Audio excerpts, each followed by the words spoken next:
All right, so are you ready to dive into some seriously fascinating stuff today? Oh, absolutely. Always ready for a good mystery. Perfect, because we're going deep into the world of ancient mysteries, Yeah. like Of all pyramids, the the Nazca lines, and all Yes. those theories about aliens. Oh, the age-old question, were we alone? It's a classic. It really is. And you know what's so cool about what we're going to deep dive into today is that you sent over such a fascinating mix of sources.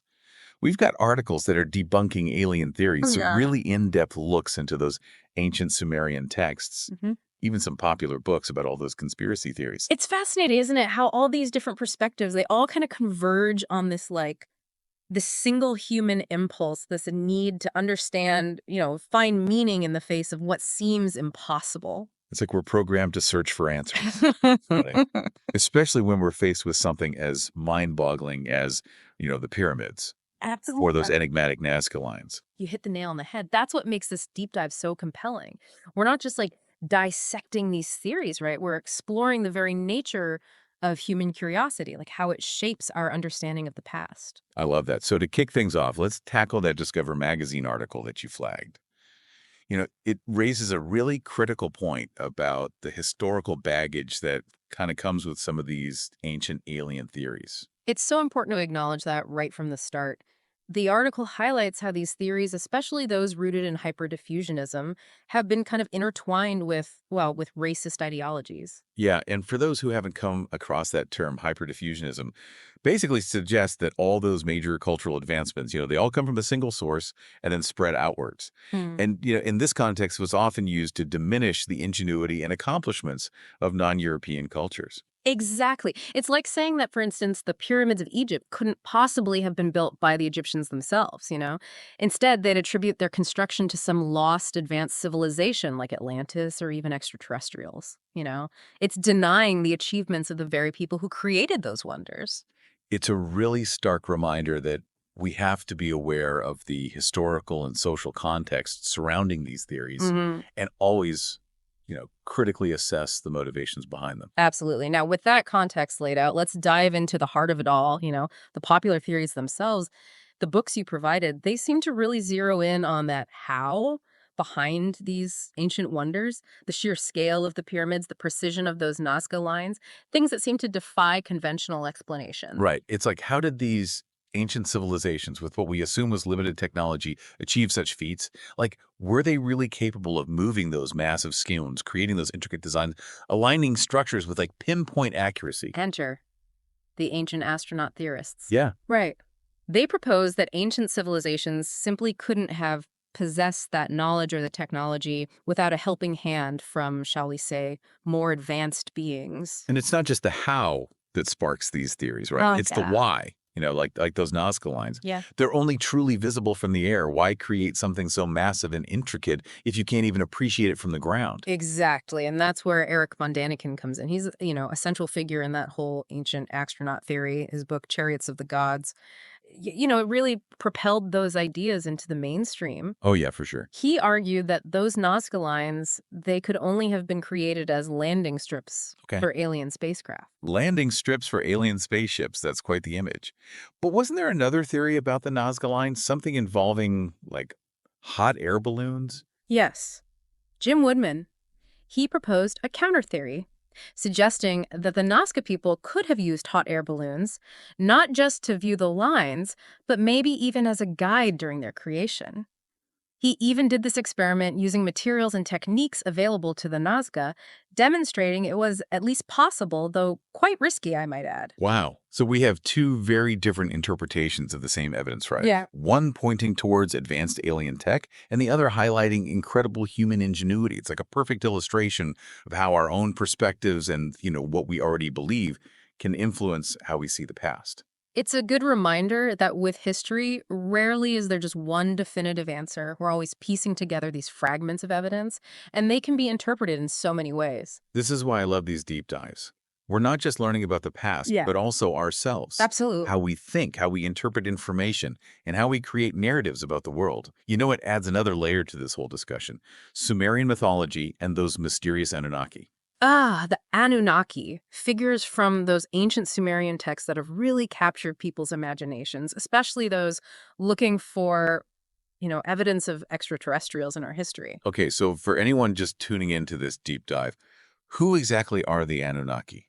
And how do they connect to these alien theories? Well, in Sumerian texts, the Anunnaki were described as these powerful beings, like they descended from the heavens to earth. They played big roles in Sumerian myths, like even the creation of humankind. Okay, so they're kind of like gods in Sumerian mythology, but where does the whole alien connection come in? That's where Zecharia Sitchin comes in. He was this controversial author who looked at these Sumerian texts through like a very extraterrestrial lens. His book, The 12th Planet, put forward this idea that the Anunnaki, they weren't just mythical beings, but actual extraterrestrials came to Earth Right. looking for gold. Wait, so aliens came to Earth for gold? That sounds straight out on like a sci-fi movie. It does, doesn't it?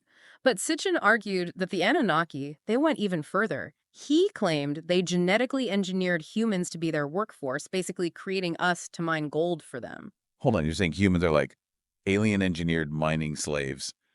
That's a wild theory. What exactly did Sitchin use from those ancient texts to like support this claim? He used various stories, figures like the creation myth of Adarpa, the first human, and the story of the Great Flood. He interpreted these narratives as having these hidden clues about the Anunnaki's role in shaping human origins and civilizations. Wow, it's amazing how these ancient stories, passed down for generations, can be interpreted in such different ways. But I gotta admit, this idea of powerful beings, maybe even extraterrestrials, like pulling the strings behind the scenes, that really taps into that classic conspiracy theory vibe. It definitely does. And that idea of hidden agendas, it's like woven right through these theories. The books you sent, they go beyond the Sumerian texts. They explore connections between secret societies, powerful elites, and maybe even the suppression of knowledge about our real past. All right, now we're going even deeper. Secret societies, hidden knowledge. What's the link to the Anunnaki and the whole alien theory? Well, the idea is that this knowledge about the Anunnaki, about ancient alien contact, the true origins of humanity, it's been like intentionally suppressed throughout history by those in power.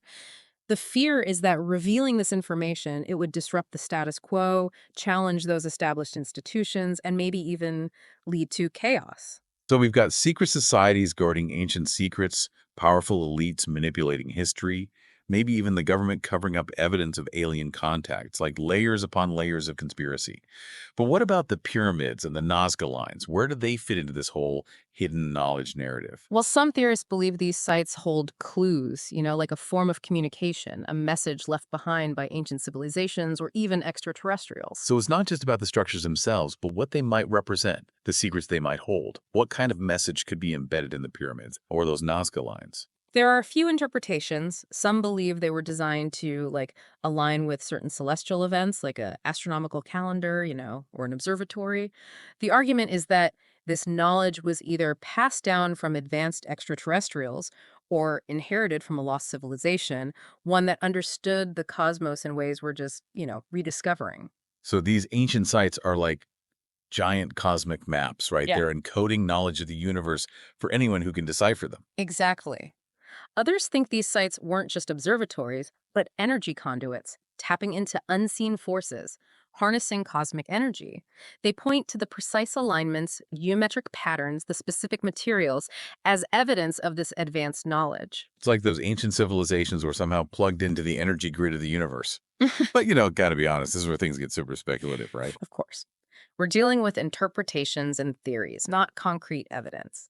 But even with a healthy dose of skepticism, they raise some really fascinating questions about the capabilities of those civilizations, the possibility of lost knowledge, and the potential influence of, forces beyond our current understanding. It reminds us that we shouldn't underestimate the ingenuity and knowledge of those who came before us. And it makes you wonder, if these sites were meant to be a message, who were they trying to reach? Us. Future generations. Maybe even those extraterrestrials themselves. That question continues to spark debate and fuel research. Some believe these structures were like signals to other intelligent life in the universe, like a cosmic beacon. Others think they were meant to guide humanity, to lead us to a higher understanding of our place in the cosmos. So they're like giant cosmic postcards saying, hey, we're here. Or maybe even a roadmap to enlightenment. It's mind-blowing to think about the possibilities. It is, and these possibilities, however speculative, they tap into that deep human desire to connect with something bigger than ourselves, to find meaning and purpose in this vast and mysterious universe. The question remains, though, if these secrets are in these ancient structures, how do we unlock them? That's the million-dollar question, isn't it? We need to find that key, that Rosetta Stone, to decipher the language of the pyramids, the whispers of the Nazca lines, maybe even the echoes of those Anunnaki. It really is amazing, isn't it, how these ancient mysteries just keep captivating us even now. Totally. It's like they're reflecting our own curiosity, Yeah. that yearning to understand our place in, well, everything. You got it. And maybe that's the most important thing to take away from all this. Whether we actually find like concrete proof of alien influence or not, Yeah. the exploration itself pushes us to think bigger, Mhm. to question what we think we know and consider possibilities beyond, well, what we understand right now. I couldn't agree more. So as we wrap up this awesome deep dive, what final thoughts would you leave our listener with, as they continue exploring these mysteries on their own? I'd say embrace the mystery, you Mm. know, the unanswered questions, the debate.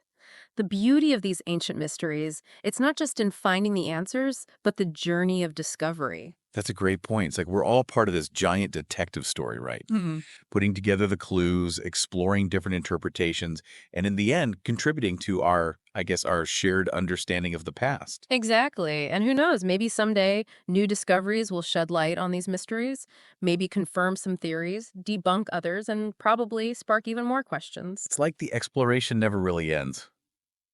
To our listener, thank you for joining us on this wild ride through, well, the world of ancient wonders and, of course, the possibility of, extraterrestrial influence. Keep questioning, keep exploring, and keep an open mind. The universe is full of mysteries just waiting to be discovered.